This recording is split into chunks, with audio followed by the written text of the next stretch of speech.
kalpanaDubey.com। Tulsidas ji साकार ब्रह्म को मानते थे। राम भक्ति शाखा के कवि थे, भक्त थे, समाज सुधारक थे, लेकिन उन्होंने निर्गुण और सगुण को अलग अलग नहीं माना। कहना ये तो हमारी मन की प्रवृत्ति है, अगर हमें सगुण रूप अच्छा लगता है तो वो अच्छा है, और अगर हम निर्गुण रूप को मानते हैं तो वो भी अच्छा है। लेकिन उन्होंने अपने लिए कहा है कि मुझे सगुण रूप ही भाता है। कहते हैं अगुण सगुण दो ब्रह्म स्वरूपा, अकथ अनादि अगाधि अनूपा, कि दोनों ही ब्रह्म के रूप हैं, अगुण भी और सगुण भी, यानी निर्गुण और सगुण दोनों ही ब्रह्म के स्वरूप हैं। अकथ अनादि अगाधि अनूपा, जो कैसे हैं, जो अकथनीय हैं, जिन्हें कोई समझा नहीं सकता, बता नहीं सकता। अनादि, जिनका कोई आदि अंत नहीं है। अगाध, जिनका कोई शुरुआत नहीं है, जहाँ पर कोई सीमा नहीं है। और अनूपा, जो बहुत खूबसूरत हैं, बहुत सुंदर हैं, मनोहारी हैं, जिनका रूप कभी भी क्षीण नहीं होता।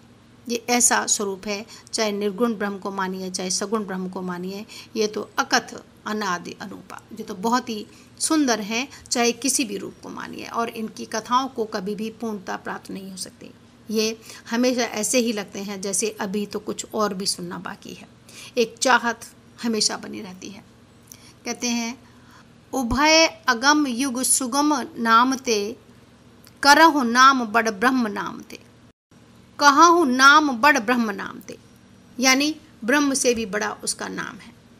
कहते हैं कि नाम लेना है, भगवान का स्मरण करना भगवान से भी बड़ा है, क्योंकि भगवान ने तो कहते हैं कुछ ही लोगों को तारा है, लेकिन उनके नाम ने हजारों करोड़ों लोगों को तारा है, भवसागर से पार किया है। एक जहाँ निर्गुण रूप ज्ञान का रूप है, वहीं सगुण रूप भक्ति का रूप है, लेकिन दोनों ही अलग अलग नहीं है। दोनों की अपनी एक विशेषता है कि भक्ति ज्ञान है नहीं कछु भेदा, इनमें ज्ञान और भक्ति में कोई भेद नहीं है। उभय रहें भव संभव खेदा, कि उनमें कोई भेदभाव नहीं है। भव संभव खेदा, जो इनमें भेदभाव करते हैं वो गलत है। ज्ञान और भक्ति में कोई भेद नहीं है, क्योंकि एक व्यक्ति ज्ञान के आधार पर ईश्वर की आराधना करता है तो एक प्रेम के आधार पर करता है। प्रेम और ज्ञान दोनों ही वो मार्ग हैं जो ईश्वर तक ले जाते हैं।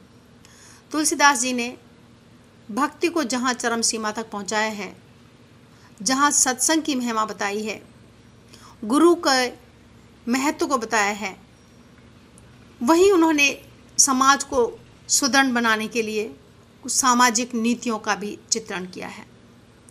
बहुत सुंदर बातें उन्होंने कही हैं। अगर हम उनका पालन करें तो समाज एक आदरणीय, एक आदर्श समाज बन सकता है।